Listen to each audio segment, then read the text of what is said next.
Sir, தனுசு ராசிக்காரர்களுக்கு 2026 வரக்கூடிய குரு பயிற்சி எந்த மாதிரியான அதிர்ஷ்டங்களை கொட்டி கொடுக்க போகுது? தனுசு ராசிக்காரர்களுக்கு இதுவரைக்கும் ராசிக்கு 7வது இடத்துல இருந்த குரு பகவான் 8ல அஷ்டமஸ்தானத்துல மறையிறார். 8ல குரு மறையிறது அப்படின்றது உண்மையை சொல்லணும்னா ஜோதிட சாஸ்திரத்துல ரொம்ப ஒரு நல்ல இடம் அப்படின்லாம் சொல்ல முடியாது. இருந்தாலும் தனுசு ராசிக்காரர்கள் பயப்பட வேணாம். அதுக்கு முக்கிய காரணம் என்னன்னா, உங்களுடைய ராசிநாதனும் ராசிக்கு 4ஆம் அதிபதியும் உச்சம் அடைகிறாங்க.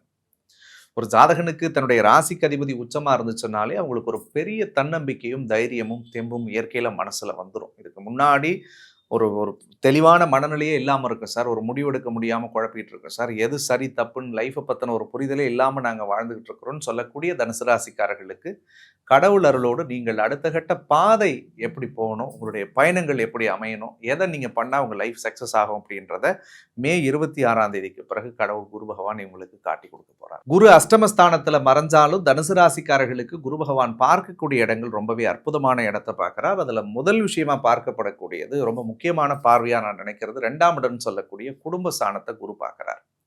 குடும்ப ஸ்தானத்தை குரு பார்க்கும் பொழுது குடும்ப விவகாரங்கள், குடும்ப விஷயங்கள்ல இருந்து வந்த சின்ன சின்ன சிக்கல்களும் சங்கடங்களும் கடவுளுடைய அருளோடு விலகும்.